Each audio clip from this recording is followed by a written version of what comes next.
Hai kawan-kawan seperjuangan semua, kembali lagi bersama gue Liliana Wijaya di podcast Kawan Seperjuangan episode ke-9.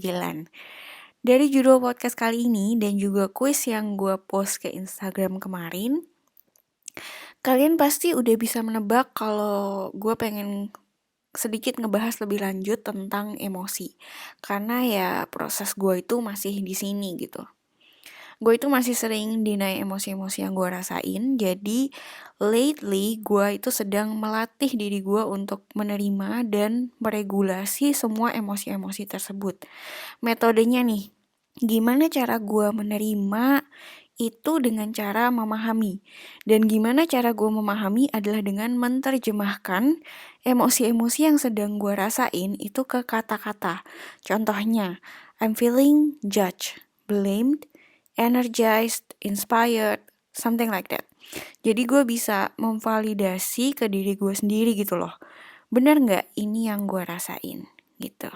Jadi gue banyak belajar kosakata baru untuk naming the emotions that I've been through. Nanti gue akan jelasin lebih lanjut gimana naming the emotions itu cukup membantu gue dalam proses menerima emosi gue sendiri.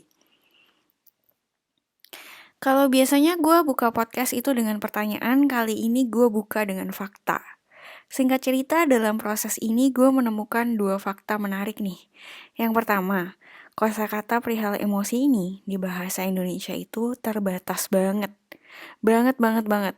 Itulah kenapa di kuis kemarin gue minta kalian untuk menyebutkan semua emosi-emosi yang sudah pernah kalian rasakan sampai saat ini, sebanyak-banyaknya boleh dalam bahasa Indonesia maupun bahasa Inggris. Dari jawaban kalian yang masuk pun, sekitar 60% dari kalian nih, itu pakai kosakata dalam bahasa Indonesia. Dan sisanya 40%-nya pakai bahasa Inggris. Interestingly, justru dari 40% yang jawab pakai bahasa Inggris ini, gue berhasil mengumpulkan lebih banyak kosakata perihal emosi. This fact leads to another fact, bahwa gue gak sendirian guys. Karena kosakata yang kita punya dalam bahasa Indonesia ini tuh terbatas, kebanyakan orang Indonesia, nggak semua ya, tapi banyak yang kesulitan untuk menyampaikan emosi-emosi yang dirasakan.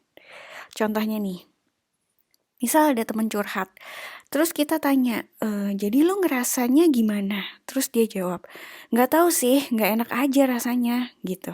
Jadi kita sering banget, atau setidaknya gue ya, itu sering banget ngerasa sesuatu, tapi nggak bisa mendefinisikan itu emosi apa. Jadi ya nggak enak aja gitu rasanya. Mungkin soal ini ada beberapa yang bisa relate, dan ada juga yang nggak bisa karena belum tahu, atau tidak pernah mengalami yang seperti ini. Kalau gue sendiri sih itu udah sering dengar orang ngomong atau gue sendiri yang ngomong rasanya nggak enak aja gitu. Nah contoh lain, masalah emosi atau perasaan ini itu biasanya paling banyak kita temui dari romantic relationship cowok dan cewek gitu ya. Sedikit bawa-bawa gender dan stereotipnya nih. Biasanya cewek-cewek nih kalau cowoknya telat jemput misalnya, terus ceweknya ngambek gitu kan. Jadi seharian itu kalau cowoknya ngajak ngomong apa, dijawabnya ketus banget. Terus kalau si cowoknya nanya, kamu tuh kenapa sih? Ada apa? Gitu. Terus ceweknya, nggak apa-apa gitu ya, pakai nada gitu, nggak apa-apa. Gue tuh ngakak banget sih pas nulis contoh ini. Karena ini tuh gue gitu. Nah, tapi sebenarnya gak cuma cewek-cewek aja. Ada banyak juga cowok-cowok nih yang dibiasakan atau ditanamkan dari kecil bahwa kalau cowok itu gak boleh nangis. Terus jadinya dingin gitu ya orangnya, gak pernah bisa mengekspresikan kesedihannya atau kekecewaannya dan lain sebagainya. Terus jadi seolah-olah seperti tidak punya perasaan gitu ya, dan gak mampu untuk berempati. Jadi ketika dihadapkan sama persoalan tadi ya, misalnya ceweknya kecewa nih sama dia. Terus andai kata ceweknya ini sudah mampu mengungkapkan perasaannya. Gue kesel nih, lu telat jemput gue, kecewa rasanya. Terus cowoknya malah jawab, gitu aja kesel. Jadi gak bisa berempati gitu ya, dan justru menolak perasaan si ceweknya ini. Kalau orang-orang bilang nih, mungkin ini masalah cowok dan cewek aja. Kalau cewek itu ingin dimengerti, kalau cowok itu emang gitu, kaku gitu kata orang. Tapi apa iya begitu? Mungkin gak sih kita itu terlalu dini mengambil kesimpulan dalam bentuk stereotype? Gue ambil contoh lain dari diri gue sendiri nih untuk menjelaskan. Masalah gue itu sebenarnya mirip-mirip sama contoh cewek yang ngambek tadi ya. Kalau gue itu misalnya yang baru-baru ini gue rasain aja. Gue ngerasa humiliated, disrespected, blamed, and judged. Nah, gue yang dulu sebelum gue berproses seperti ini, gue gak mengenal emosi-emosi yang barusan gue sebutin itu tadi. Jadi, apa yang terjadi? Gue seringnya malah sedih atau marah. Dan setelah gue sedih dan marah, gue gak lega rasanya. Karena yang gue rasain itu sebenarnya bukan hanya sedih dan marah aja. Tapi di saat itu, kosakata yang gue miliki hanya sedih dan marah untuk situasi tersebut. Jadi gue sedih dan marah itu bukan karena gue cewek dan gue ingin dimengerti. Gue simply belum mampu aja untuk memahami apalagi menyampaikan emosi-emosi yang gue rasakan gitu. Dan mungkin untuk cowok-cowok yang kebanyakan sudah dibiasakan numb oleh masyarakat karena gak boleh sedih, gak boleh cengeng, gak boleh nangis, dan gak boleh terlihat lemah gitu. Mereka jadi sulit untuk berempati.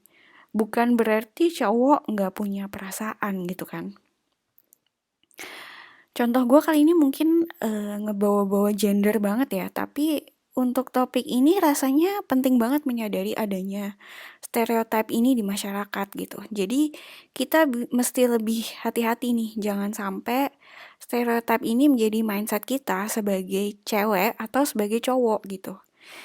Dan kalau masih banyak di antara kalian yang merasa seperti itu, masih kesulitan memahami dan menyampaikan emosi-emosi dan perasaan yang dirasakan, daripada kita menggunakan gender atau hal-hal lain sebagai excuse, mendingan kita bareng-bareng belajar memahami dan menerjemahkan emosi-emosi kita ke dalam kata-kata. Belajar naming the emotions. Kalau kalian vocabnya masih sedikit kayak gue, kalian bisa coba search yang namanya emotions wheel atau roda emosi dalam bahasa Indonesia.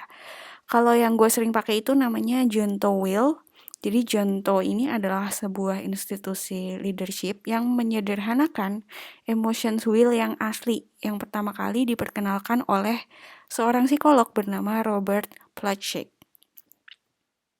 Dalam emotions wheel itu ada 3 tingkatan emosi. Ada yang namanya core emotions atau emosi-emosi dasar. Itu yang biasanya kita tahu kayak happy, sad, angry. Dan dari emosi-emosi dasar ini ada emosi-emosi yang lebih kompleks lagi di layer kedua dan 3. Contoh nih, kalau kita lagi sedih karena dibohongin gitu ya. Sedih itu kan emosi dasarnya, tapi mungkin yang kita rasain itu lebih kompleks dari sedih aja. Di layer kedua itu mungkin kita nemuin ada hurt, jadi tersakiti gitu ya, sakit rasanya. Dan di layer ketiga ada yang namanya disappointment, misalnya kayak gitu. Jadi kita itu merasa benar nggak kita itu disappointed karena kita dibohongi. Kayak gitu.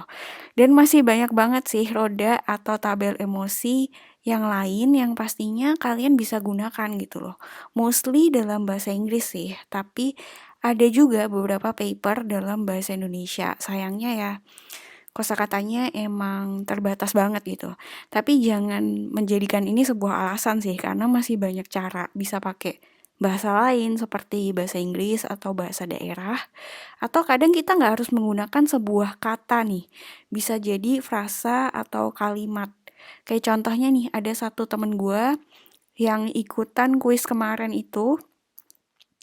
Dia nyebutin beberapa emosi dalam bahasa Indonesia berbentuk frasa. Jadi bahagia buat dia itu ada banyak. Ada bahagia ya bahagia. Ada bahagia yang semu katanya, terus sedih itu ada sedih biasa dan kesedihan yang berlarut sampai menimbulkan emosi lain yaitu depresi dan sebagainya. Ini cowok loh yang nyebutin by the way, makanya jangan percaya sama stereotype. Nah, setelah belajar naming the emotions, jangan berhenti di situ. Cobalah disiplin setiap kali kita going through some emotions. Misal baru ada satu event yang intens nih, yang bikin perasaan kita nggak karuan, kita jadi mikir yang enggak-enggak. Nah, di saat kayak gitu, kita mesti membiasakan emosi-emosi yang sudah kita translate jadi kata-kata tadi itu disampaikan atau disalurkan. Jadi bisa disampaikan ke orang lain yang bersangkutan. Dan kalau udah dalam bentuk kata-kata kan orang lain bisa ngerti gitu ya. Atau kalau kita nggak bisa menyampaikan nih karena orang lain itu orang tua kita atau bos kita gitu. Terus kita kesel gitu ya sama mereka. Kalau kalian suka journaling kayak gue, bisa coba ditulis gitu emosi-emosinya. Karena pas kita tulis sebenarnya kita sekaligus menyampaikan atau menyalurkan emosi-emosi kita tersebut. Kenapa ini penting? Supaya respon kita terhadap sebuah event itu tepat gitu loh. Kalau eventnya membawa kekecewaan, ya udah kecewa aja, nggak perlu marah-marah atau ngambek-ngambek gitulah ya.